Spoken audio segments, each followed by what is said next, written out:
انگریزی میں جسے کاز اینڈ ایفیکٹ کہتے ہیں، کاز یعنی صرف اللہ تعالیٰ کا فعل ہے، اصل میں یہ اللہ کا عمل ہے، ہمارا عمل نہیں ہے، اللہ کا فعل ہے، تمہارا فعل نہیں ہے، ایک ضروری نقطہ ہے، ورنہ انسان یہ سمجھے گا کہ وہ خود بخود اپنے آپ کو اچھا کر سکتا ہے، کوشش کر کے وہ خود بخود کامل بن سکتا ہے، یا خود بخود وہ چل کر اللہ تک پہنچ سکتا ہے۔ یہ سب غلط ہے، صرف اللہ تعالیٰ کے فضل سے، اس کی دی ہوئی طاقت سے اور محض اس کی بخشش سے وہ پہنچ سکتا ہے۔ پھر بھی یہ چیزیں ضروری پیش خیمہ ہیں، اس ابتدائی راستے کے اوپر چلنا پڑتا ہے۔ یہ جتنی چیزیں ہیں جیسے اپنے عقائد کو درست کرنا، اپنے اخلاق کو درست کرنا، اللہ کا ذکر اختیار کرنا، اللہ کی یاد اپنے اندر پیدا کرنا اور غفلت کو چھوڑ دینا، اپنی غفلت کو فانی کرنا اور اللہ کی یاد کو باقی کرنا، یہ سب کچھ نہ کچھ تمہارے اختیار میں ہے۔ اسی طرح اللہ کی محبت اپنے دل میں پیدا کرنا اور دنیا کی محبت اپنے دل سے نکال دینا، اس کا بھی تھوڑا بہت اختیار انسان کو حاصل ہے، حالانکہ زیادہ نہیں ہے۔ اللہ کی محبت ایسی چیز نہیں ہے کہ انسان پہلے سے حاصل کر سکے، اللہ دے گا تو وہ پیدا ہو جائے گی، ویسے تو نہیں ہوگی، لیکن پھر بھی کیونکہ انسان کو اللہ تعالیٰ نے عقل دی ہے، سمجھ دی ہے، کچھ خاص احساسات دیے ہیں، کچھ جذبات دیے ہیں جنہیں کام میں لا کر وہ ان چیزوں کی طرف بڑھ سکتا ہے، یہ اس کے اختیار میں ہے۔ کوشش سے غفلت کو چھوڑ کر اللہ کے ذکر کی اپنے اندر ایک عادت پیدا کرے، اللہ تعالیٰ کی دی ہوئی طاقت عقل کی بدولت وہ کچھ نہ کچھ دنیا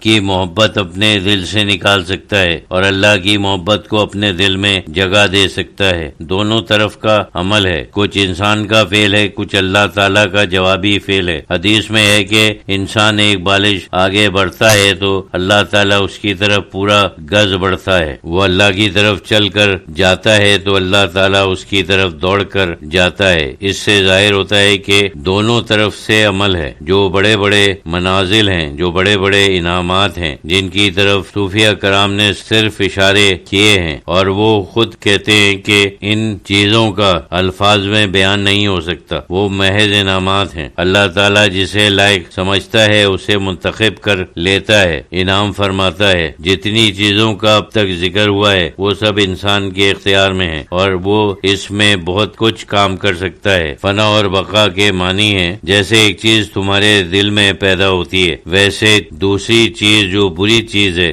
دل سے نکل جاتی ہے، یہ ایک ہی فعل ہے۔ جیسے کسی کمرے میں روشنی آ جاتی ہے تو اندھیرا خود بخود نکل جاتا ہے، ایک طرح سے ہم کہہ سکتے ہیں کہ اندھیرا فنا ہو گیا اور روشنی باقی ہے، حالانکہ ہے تو ایک۔ یہ تو نہیں ہے کہ روشنی آ جاتی ہے تو ہم دیکھتے ہیں کہ اندھیرا آہستہ آہستہ نکل رہا ہے، ایسی بات نہیں ہے، بلکہ روشنی کا آنا، اندھیرے کا ختم ہونا، یہ اندھیرے کے ختم ہونے کے معنی روشنی کے آنے کے ہیں۔ اسی طرح فانی اور باقی کا قصہ ہے۔ اللہ کی محبت ہم کہہ سکتے ہیں اصل مقصد یہ ہے کہ اللہ کی محبت ہمارے دل میں باقی ہو اور باقی سب کی محبت ہمارے دل میں فانی ہو۔ اللہ تعالیٰ نے کیونکہ فرمایا ہے یہ تمہارا گھر نہیں ہے، یہ دنیا جو ہے یہ گھر نہیں ہے بلکہ یہ صرف ایک منزل ہے، ایک مسافر کی منزل، جو گھر میں نے تمہارے لیے بنایا ہے وہ آخرت میں ہے۔ اللہ تعالیٰ کی محبت کے معنی یہ ہیں کہ آخرت سے محبت، یعنی آخرت کی اہمیت ہمارے دلوں میں اس دنیا سے زیادہ ہو جائے، اتنی زیادہ ہو جائے کہ اس دنیا کی اہمیت بالکل مٹ جائے، یعنی فانی ہو جائے۔ یہ نہیں کہ صرف وہاں کی نعمتوں کا خیال ہو بلکہ اللہ تعالیٰ کی مہمانداری، کیونکہ وہ اللہ ہی کی ہے اس لیے وہ بھی قابل